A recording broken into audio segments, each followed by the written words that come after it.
आज हम जल के भौतिक गुण की चर्चा करेंगे, जिसमें जल को अगर हम किसी कांच के गिलास में भरकर देखें और उसका अवलोकन करें तो कुछ गुण हैं, जैसे रंग है, गंध, स्वाद, पारदर्शिता, अवस्था और सामान्य ताप पर इसकी अवस्था।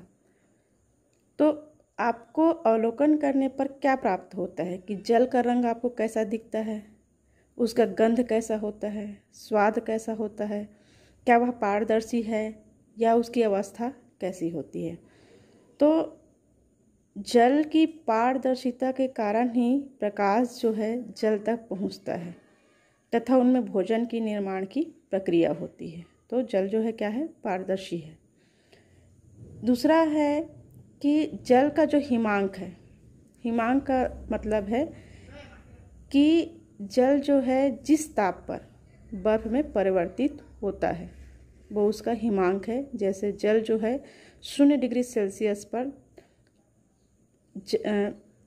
बर्फ में बदलता है और बर्फ जो है 0 डिग्री सेल्सियस ताप पर ही जल में वापस बदलता है। इसे हम बर्फ का गलनांक कहते हैं। उसके बाद है जल का क्वथनांक। क्वथनांक का तात्पर्य है कि जिस ताप पर जल जो है उबलने लगता है। आप लोगों ने देखा होगा घर में जब हम पानी को गर्म करते हैं और वह उबलने लगता है और भाप में बदल जाता है, तो इसी ताप पर भाप को ठंडा करने पर वह जल में पुनः बदल जाता है। इस जल की विद्युत चालकता को हम एक उदाहरण के माध्यम से देखें तो देखते हैं कि बरसात के दिनों में कभी कभी खुले बिजली के तार पर गीली दीवार से संपर्क हो जाता है तो दीवार को छूने से झटका लग जाता है। तो चालकता का कहीं न कहीं कारण होता है जल में घुले लवणों के कारण जल से विद्युत का प्रवाहित होना। आगे हम देखते हैं कि विद्युत चालकता के साथ साथ जल जो है एक अनोखा विलायक है। जल में बहुत से पदार्थ घुलनशील हैं। इस कारण से सार्वत्रिक विलायक भी कहा जाता है। विलायक का मतलब जल में घुलने वाले पदार्थ को हम विलेय कहते हैं, और जब कोई विलेय और विलायक घुलता है तो मिश्रण बनता है, इसको हम कहते हैं विलयन। जैसे हम एक कांच गिलास में आधा पानी लेकर उसमें नमक डालकर घोलते जाएं तो वह जो है, अगर हम नमक की मात्रा को कम रखते हैं तो वह आसानी से घुल जाता है, लेकिन जैसे जैसे हम नमक की मात्रा को बढ़ाते जाते हैं तो एक निश्चित समय के बाद जो है घुलना बंद हो जाता है।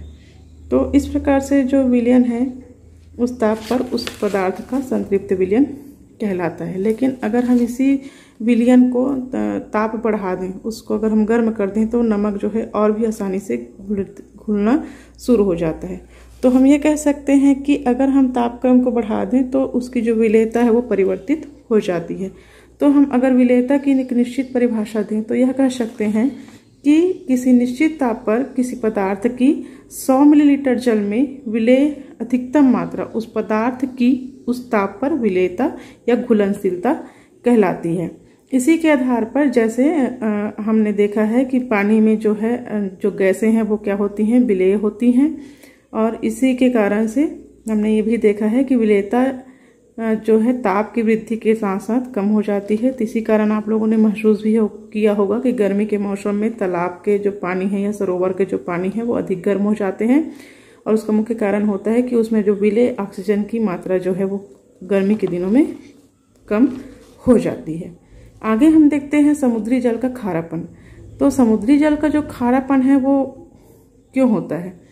तो हम सब जानते हैं कि वर्षा का जो जल होता है वो आशुद्ध जल होता है, जिसमें खनिज लवण नहीं पाए जाते, परंतु वह जो है वायुमंडल में प्रदूषित जो गैस है उसमें घुल जाती है, और यह जो है जल, जो वर्षा का जल जो होता है वो मृदा से, चट्टानों से होकर बहता हुआ कई प्रकार के खनिज लवणों से मिल जाता है, और यही जो जल है वो नदियों से बहकर समुद्र तक पहुंचता है। तो इस प्रकार से समुद्र का जो जल है वो लवण की मात्रा बढ़ जाती है और वहाँ का जो पानी है वो खारा हो जाता है।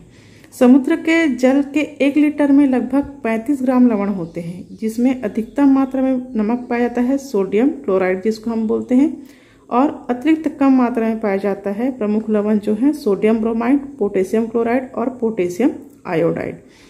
आयोडीन की अल्प मात्रा हमारे लिए आवश्यक है, लेकिन अगर इसकी मात्रा जो है अधिक हो जाए तो वह हमारे लिए अच्छी नहीं है। इस कारण से हमको नमक जो है आयोडीन युक्त बनाया जाता है, क्योंकि आयोडीन युक्त नमक ना खाने से हमको घेंघा रोग की संभावना हो जाती है। तो आयोडीन की मात्रा हमारे शरीर में इस रोग से सुरक्षित